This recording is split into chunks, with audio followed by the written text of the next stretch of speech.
말도 안 돼요. 이럴 수 없어. 이거 불공평해. 어머니, 제가 그때 진짜 큰 죄를, 정말 큰 죄를 졌습니다. 그렇다 해도 부모잖아요. 부모시면 마지막으로 다시 한번 생각해 주실 수 있잖아요. 제발요, 어머니. 한 번만 용서해 주세요. 생각은 무슨 생각? 당장 썩 꺼져. 저딴 것도 자식이라고.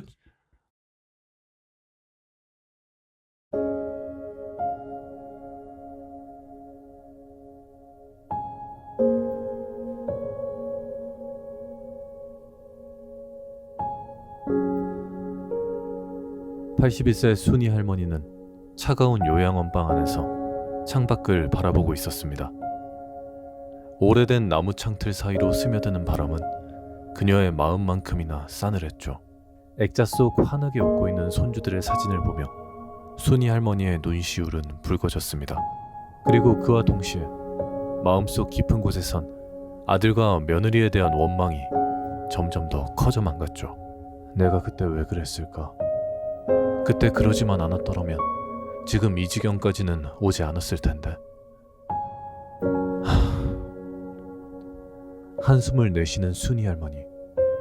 그러나 이내 마음을 다잡습니다. 아니야, 이렇게 당하고만 있을 순 없지. 마음 독하게 먹어야 돼.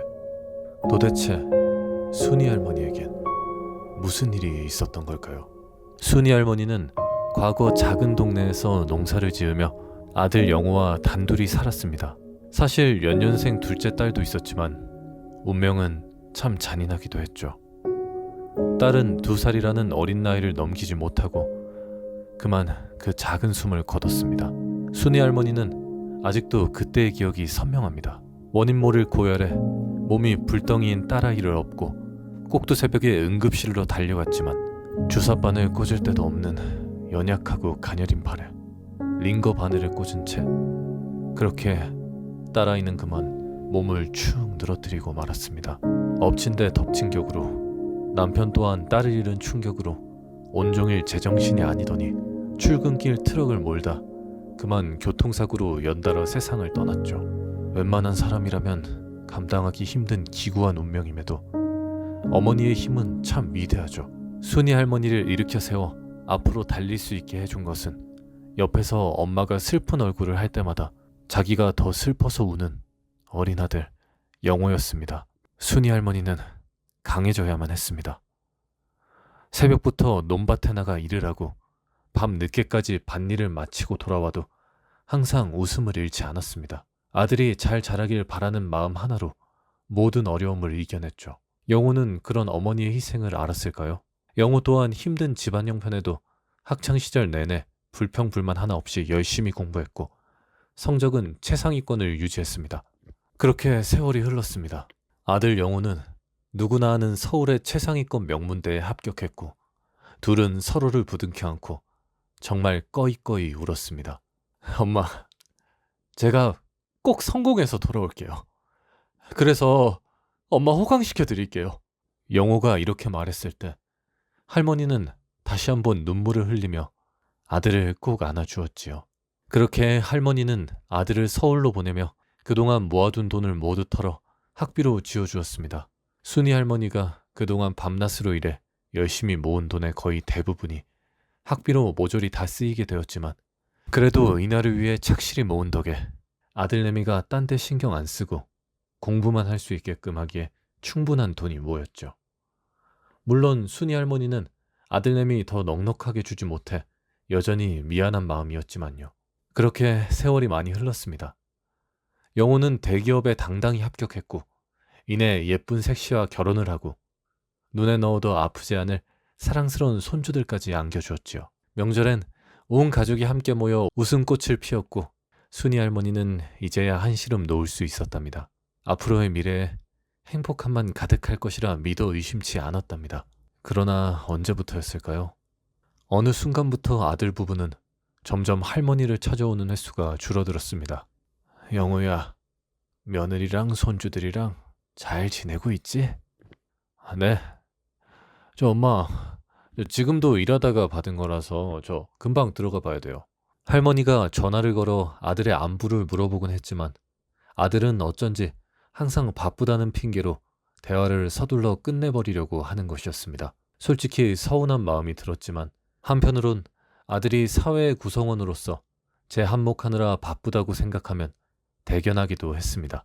그렇게 1년쯤 더 지난 어느 날 아들이 순이 할머니를 찾아왔습니다. 그래, 중요한 할 말이라는 게 대체 뭐니? 말해보거라. 어머니, 죄송해요. 저 이러려던 게 아니었는데 저는 그저 돈 많이 벌어서 우리 가족들 행복하게 해주고 어머니 호강시켜 드리려고 저 진짜 그러려고 열심히 한 것뿐인데 이게 참 쉽지가 않대요. 말을 하며 갑자기 흐느끼는 영호 씨. 깜짝 놀란 순이 할머니는 아들을 잘 달래준 뒤 자초지종을 물어보았습니다. 사실 영호 씨는 1년 전부터 잘 다니던 회사를 그만두고 사업을 시작했던 것이었습니다. 베트남에서 우리나라 화장품 열풍이 불었고 영호 씨는 발빠르게 유통 경로를 확보해 저렴한 가격으로 대량 판매 계약을 맺어 쏠쏠한 수익을 냈죠. 그러나 애초에 화장품 분야에 대해 잘 알던 것이 아니었던 영호 씨는 빠르게 바뀌는 시장 트렌드를 따라가지 못했고 결국 계약이 하나둘씩 끊기더니 나중에는 쌓아둔 재고 처리마저 힘든 지경까지 와버린 것이었습니다. 저 어머니, 저 진짜 죄송한데요. 혹시 저 좀 도와주실 수 있으실까요? 아들아, 많이 힘들었겠구나. 그런데 미안하지만 내가 모아놓은 돈이 고작 2천 정도밖에 없다. 그런데 내가 지금 허리가 아파서 일도 하지 못하는 형편에 이 돈마저도 앞으로 내 입에 풀칠하기에 빠듯한 형편이라 다 보태줄 수 없겠구나. 그래도 내 힘 닿는 데까지 1,000만 원 정도면 괜찮겠니? 진짜 감사해요. 저 그거라도 보태주시면 큰 도움이 되죠. 근데 어머니, 제가 이번 일 자금만 될 수 있으면 꼭 잘 해결하고 다시 일어설 자신이 있거든요. 혹시 어머니, 제가 얼른 성공해서 꼭 갚을 테니까요. 저 차라리 지금 살고 계신 집 처분해서 지금 위기만 잘 넘기게 도와주시면 저 정말 열심히, 진짜 잘해볼게요. 아니, 그게 말이다. 너무 갑작스럽지 않니? 그럼 나는 어디서 살고? 어머니, 차라리 잘 된 건지도 몰라요. 안 그래도 저랑 저희 안사람이랑도 어머니 허리도 안 좋으신데 혼자 계속 외롭게 지내시는 게 눈에 걸렸거든요. 이참에 저희와 함께 사시면서 손주도 봐주시고 하면 딱이겠는데요.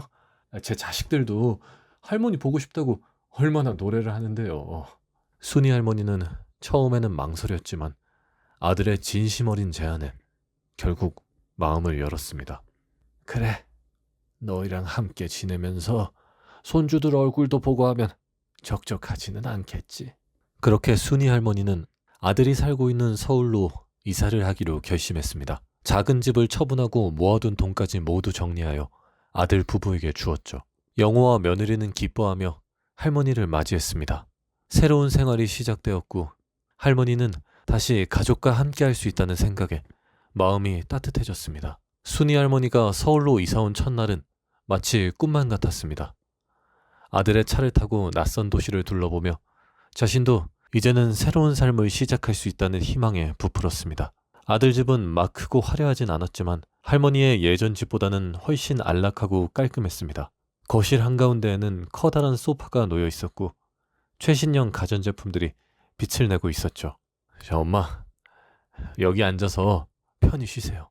정말 좋구나. 이런 집에서 살 수 있게 되다니. 할머니는 감탄을 금치 못했습니다. 그날 저녁 온 가족이 모여 첫 식사를 했습니다. 며느리 지영이 준비한 음식은 깔끔하고 맛있었습니다. 손주들은 할머니랑 이제 같이 살게 된다며 신난다며 환호를 했고 가족들의 따뜻한 마음에 순이 할머니의 마음 역시 따뜻해졌죠. 할머니, 이제 우리랑 같이 지내요. 우리 매일 같이 놀아요. 첫째 손주가 할머니의 손을 꼭 잡고 말했습니다. 그래, 내 강아지. 이 할미랑 매일 놀자꾸나. 할머니는 행복한 미소를 지었습니다. 그러나 그 따뜻함은 오래가지 않았습니다.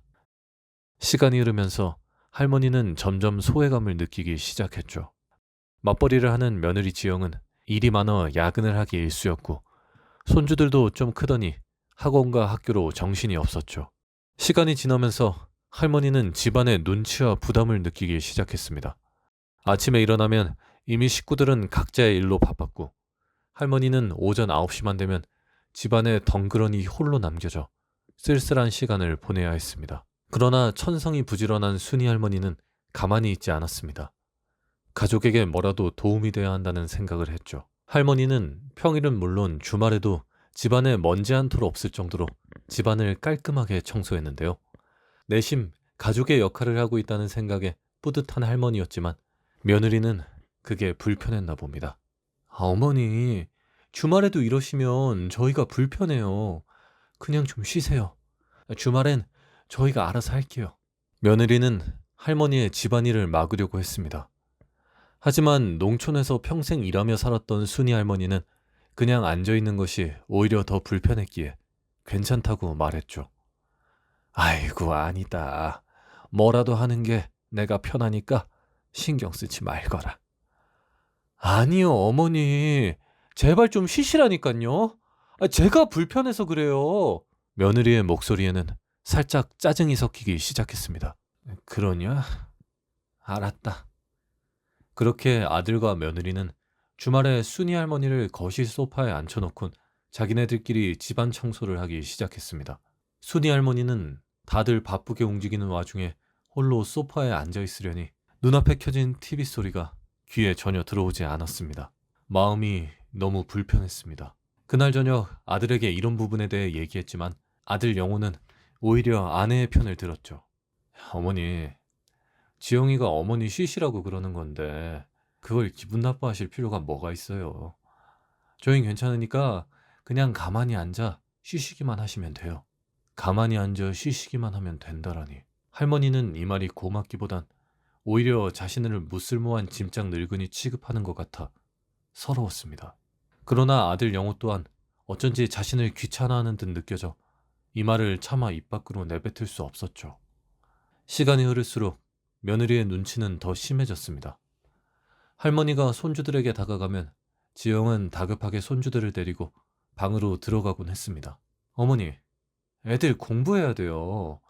방해하지 말아주세요. 지영은 차가운 목소리로 말했습니다. 할머니는 점점 집안에서 설 자리를 잃어갔죠. 가족과 함께하는 아침 식사 자리마저 불편해진 순이 할머니는 일부러 다들 나간 늦은 아침에 홀로 식사를 했고 집안일도 하지 말라니 그저 텔레비전을 보며 시간을 보낼 수밖에 없었죠. 가끔 아들과 이야기를 나누고 싶었지만 영호는 항상 바빴습니다. 순이 할머니는 밤마다 잠이 오지 않았습니다. 과연 자신이 이 집에서 잘 지내고 있는 것인지, 아들의 집에 얹혀 사는 것이 맞는 것인지 의문이 들었습니다. 아들 부부와 함께 지내며 행복할 줄 알았던 할머니의 기대는 이미 사라지고 없었죠. 어차피 딱히 마땅한 선택지도 없었던 순이 할머니는 그냥 현재의 상황에 순응하기로 했습니다. 그리고 순이 할머니의 마음속에선 점점 아들과 며느리에 대한 원망이 커져만 갔죠. 그러던 어느 날 며느리가 할머니에게 다가와 말했습니다. 어머니, 그동안 제가 일 때문에 정신이 없어서 너무 어머니께 소홀했죠? 너무 죄송해요. 그래서 말인데 이번 주말에 다 같이 가족여행 같이 가는 거 어때요? 며느리의 이 살가운 태도에 순이 할머니의 마음속에 쌓여가고 있던 서운함과 원망감이 눈 녹듯 사르르 녹아내렸습니다. 아이고, 그거 참 좋은 생각이구나. 그래, 내 기대하고 있으마. 오랜만에 가족과 함께 시간을 보낼 수 있다는 생각에 기쁜 순이 할머니는 손꼽아왔던 주말 아침이 되자마자 오랜만에 곱게 화장을 하셨습니다. 그렇게 할머니는 설레는 마음으로 차에 탔고 차에 타자마자 손주들은 쪼르르 달려와 할머니 옆에 앉았죠. 오랜만에 할머니랑 놀러 가니까 너무 좋아요. 맞아요. 할머니랑 맨날 놀고 싶다. 할머니는 오랜만에 손주들과의 시간을 만끽하며 한박 웃음을 지었죠. 아들과 며느리 역시 할머니를 평소보다 훨씬 더 살갑게 대했습니다. 평소랑 과하게 다른 모습에 할머니는 그들의 행동이 이상하다고 느꼈지만 오랜만에 느끼는 가족의 따뜻함에 그 의심을 잠시 접어두었답니다. 저 얘들아, 근데 지금 어디 가고 있는 거니? 벌써 2시간쯤은 온 것 같은데 말이다. 거의 다 왔어요, 어머니. 저희가 어머니 좋아할 만한 곳으로 골랐으니까 기대하셔도 좋아요. 아이, 그러냐? 나야 그냥 어련히 알아서 좋은 곳 데려가 주겠거니 믿고 따라가마. 그렇게 10여 분을 더 가서 영호 씨는 어떤 큰 상가 건물 앞에 차를 댔는데요. 저 어머니, 저희 잠깐 애들 데리고 화장실 좀 다녀올게요. 저 어머니도 화장실 다녀오세요. 그래, 알았다. 네, 다녀오마. 제가 문 열어드릴게요. 잠깐 쉬고 계세요. 아유, 어머니, 뒤에 옷깃이 접혔네요. 잠깐 뒤돌아보세요. 다 됐어요, 어머니. 할머니는 보지 못했습니다. 아들이 할머니의 주머니 속에서 휴대폰을 몰래 슬쩍 꺼내어 자신의 주머니 속에 숨기는 모습을요. 그리고 그 아들과 며느리가 서로 눈빛 교환을 하는 모습을요. 그렇게 화장실을 다녀온 순이 할머니. 이상하게도 분명 이 자리가 맞는데 아들의 차는 온데간데 없이 안 보입니다. 이상함을 느낀 순이 할머니는 당장 아들에게 전화하려 했지만 휴대폰이 주머니에 없는 것을 이제서야 발견하곤 당황했습니다. 그렇게 30여 번을 헤매다 다행히 근처 파출소를 발견한 할머니는 전화를 빌려 아들의 휴대폰으로 전화를 걸려 했으나 그동안 아들에게 전화를 걸 때 맨날 단축키 1번만 꾹 눌러 전화했던 순이 할머니는 최근 새로 바뀐 아들의 번호를 아직 외우지 못했던 것이었습니다. 하는 수 없이 할머니는 자신의 휴대폰에 전화를 걸었고 아들이 전화를 받은 것은 할머니가 30분에 걸쳐 전화를 20통쯤 내리 걸고 난 이유였습니다. 여보세요?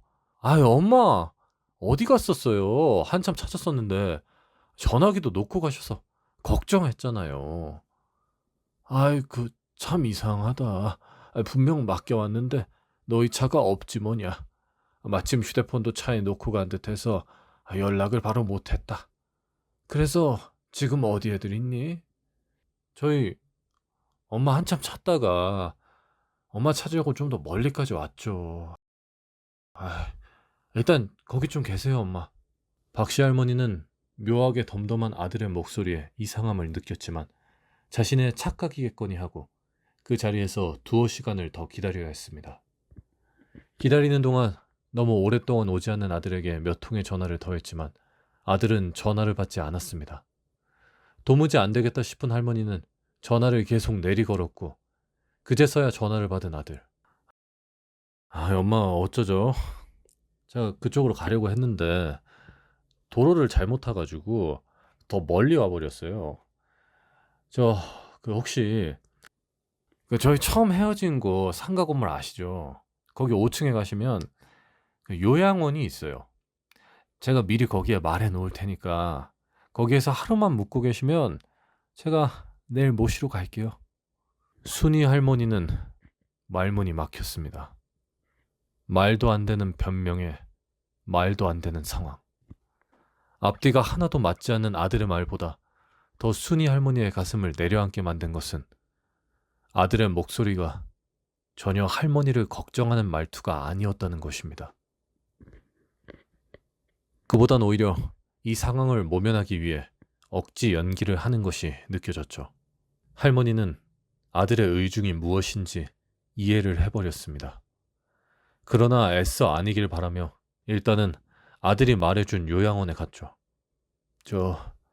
오늘 하룻밤만 묵으려고 하는데 아들이 얘기를 해놨다고 하던데요. 네. 박순이 할머니 되시죠? 네. 한 달치 결제 다 되셨고요. 이쪽으로 오시죠. 네? 한 달치라뇨? 저 분명 사정이 있어서 오늘 하루만 여기 묵기로 했는데 한 달이라뇨.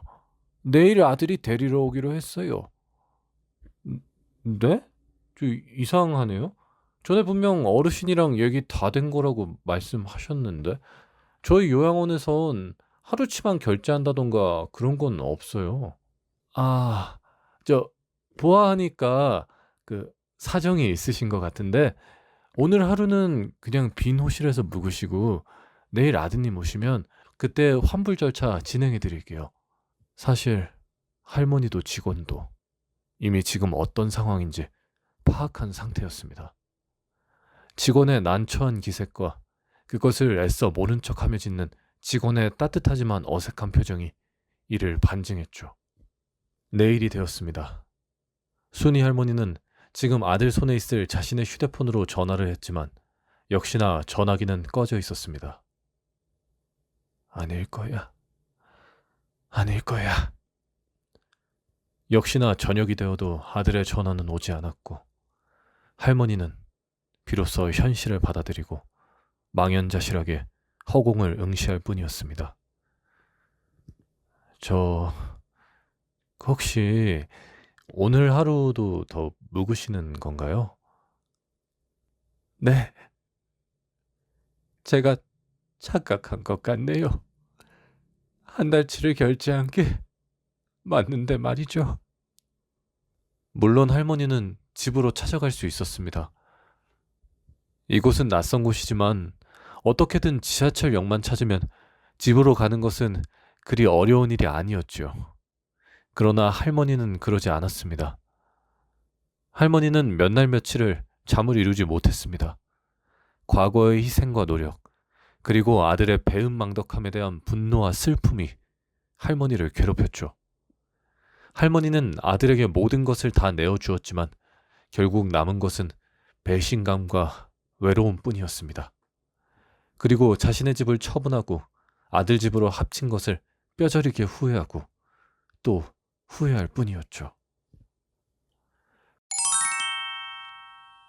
노인들의 일상 다반사, 노닐다의 나레이터, 봄찬과 함께하고 계십니다.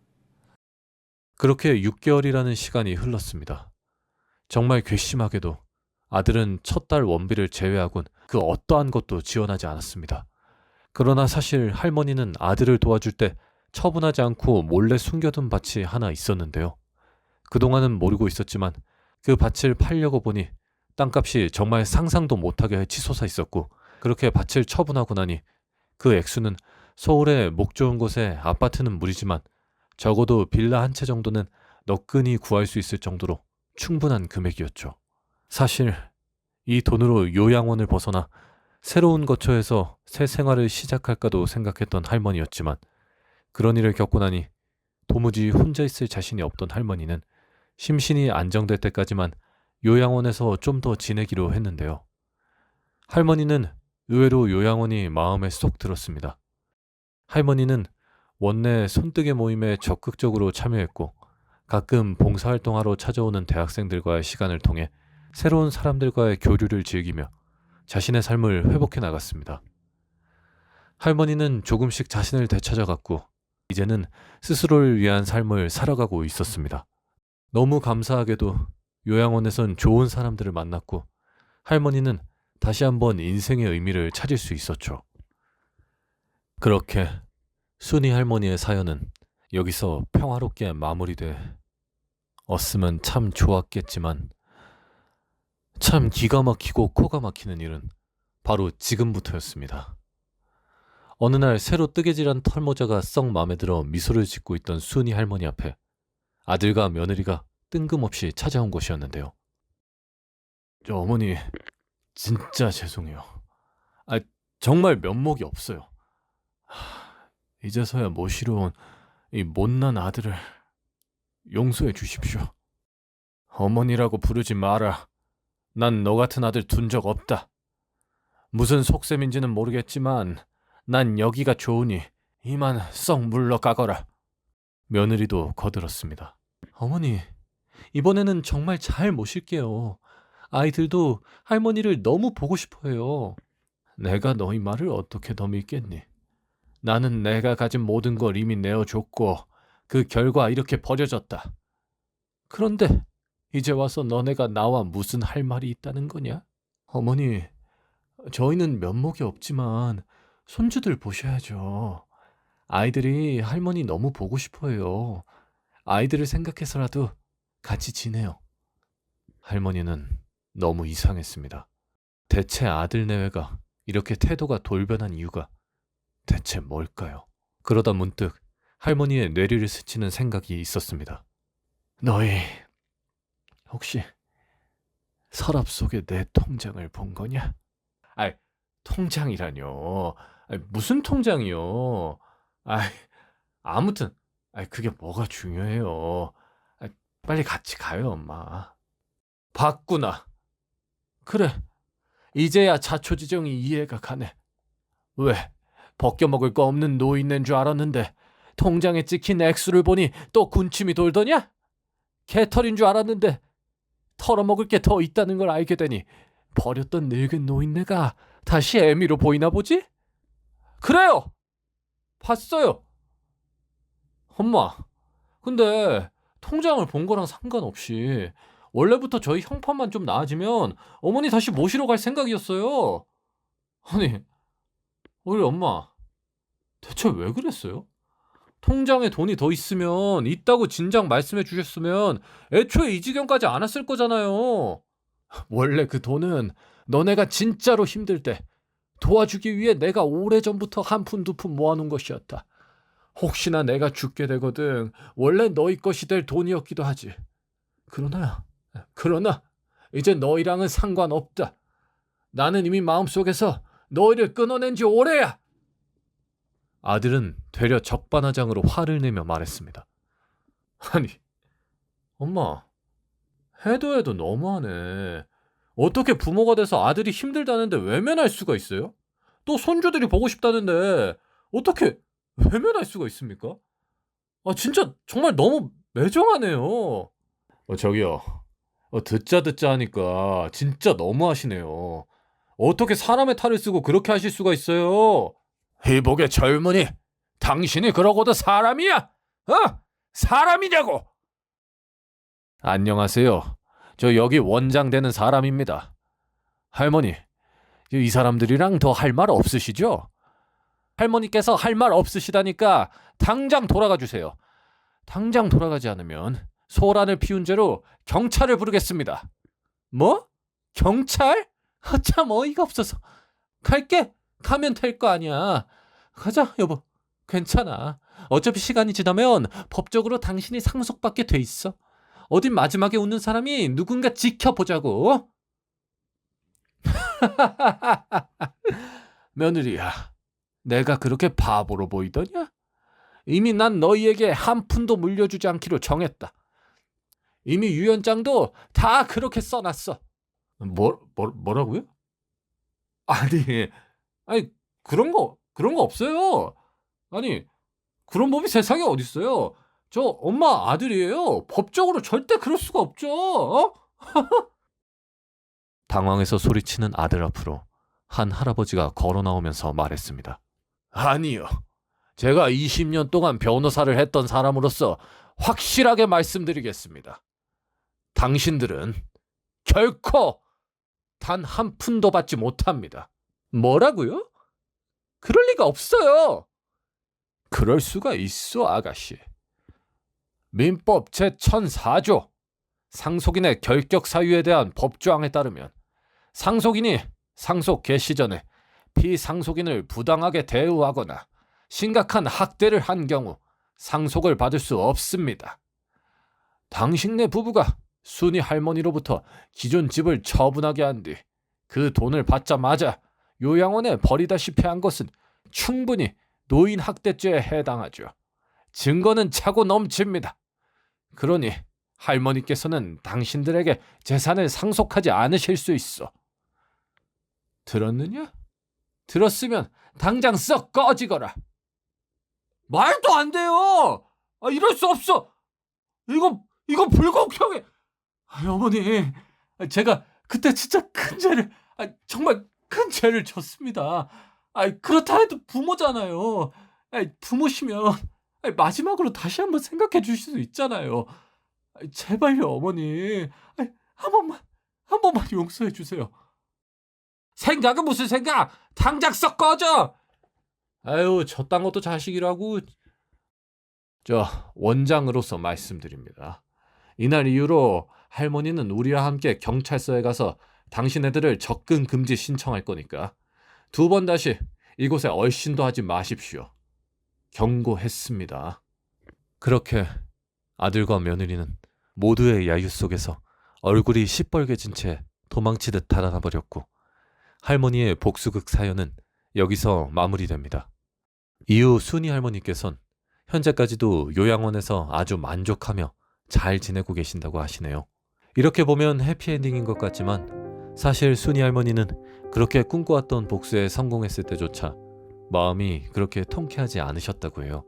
오히려 착잡하고 비참하고, 아들이랑은 원래부터 끝이었지만 이제는 진짜 끝이구나 하는 생각이 강하게 드셨대요. 마지막으로 할머니께서 남기신 말씀이 있어요.